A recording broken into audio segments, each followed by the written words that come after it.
These chambers will be empty, but our hearts will be full because we will be joining the American people in commemorating an historic moment in our nation's story, Juneteenth, the formal end of slavery in the United States. 1 year ago today, we stood together across party lines to pass this legislation to memorialize this important day as a federal holiday.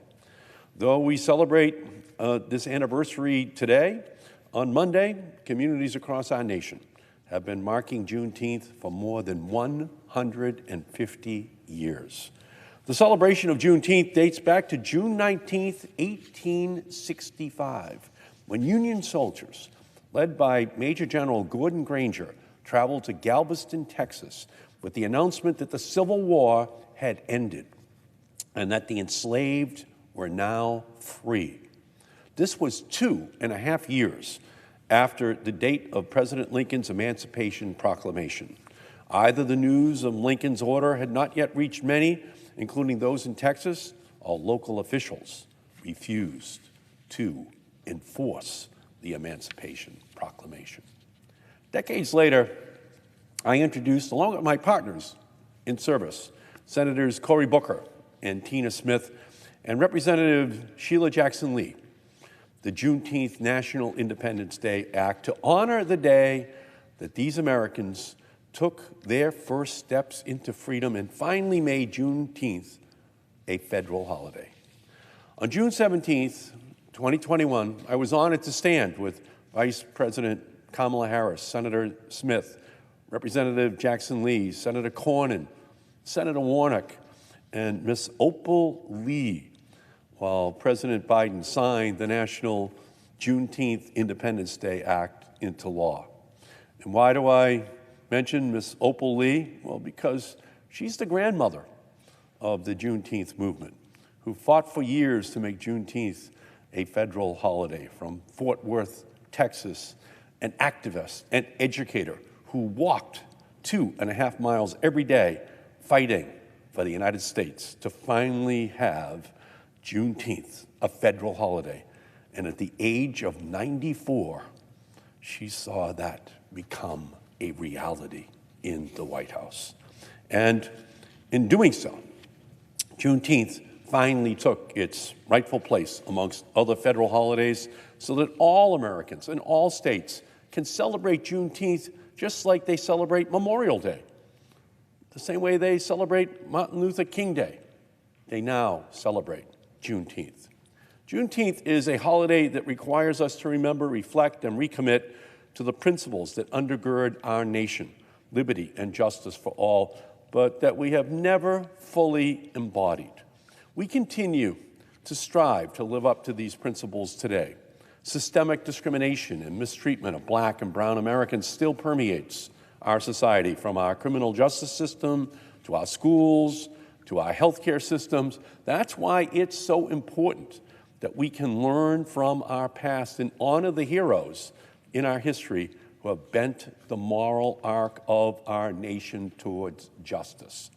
We face a long road towards justice and equality in the United States, and for us to move forward, that path must be lit with the recognition of our nation's history. Juneteenth is our nation's history. Disparities and injustices reflect the unfulfilled promise of a nation built upon the notion that all people are created equal. And it has roots in our nation's original sin, slavery, a crime against humanity that we have for far too long failed to fully acknowledge or to address. In commemorating Juneteenth as a federal holiday, we will not fulfill our obligation to right all these wrongs or fix what remains broken. But it is the truth of our history. We must read these missing chapters to understand our national story of freedom and independence. And right now, in red states across the country, extremists don't want us to learn from our own history. They are burning books and threatening school teachers in an attempt to stop our young people from understanding our nation's past and how it sheds light on our present.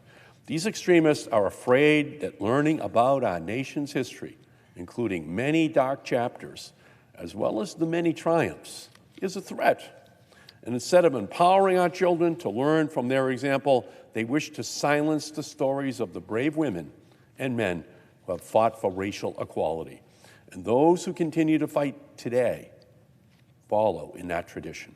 Critics say that this discourse will divide us, but that couldn't be less true. More than 150 years since the freeing of the last slaves in America, our nation stands at a crossroads on our path to racial justice and equality. We must recognize our wrongs, acknowledge the pain, acknowledge the suffering of generations of slaves and their descendants, and understand the structures of inequity that continue to oppress communities of color, and importantly, learn how the freedom fighters of yesterday and today embody the truest values of our nation. We have them to thank for our march towards a more perfect union. But there is more work to be done. As Miss Opal Lee said when talking about Juneteenth as a unifier, I truly believe that we can do so much more together rather than apart. Together, thanks to the work of this chamber and so many Americans across our nation who have fought to tell the full story of our past, Americans will commemorate Juneteenth on Monday. In doing so, we will join with one another in honoring our past and recommitting to the work which lies ahead. Thank you, Mr. President, and I yield the floor.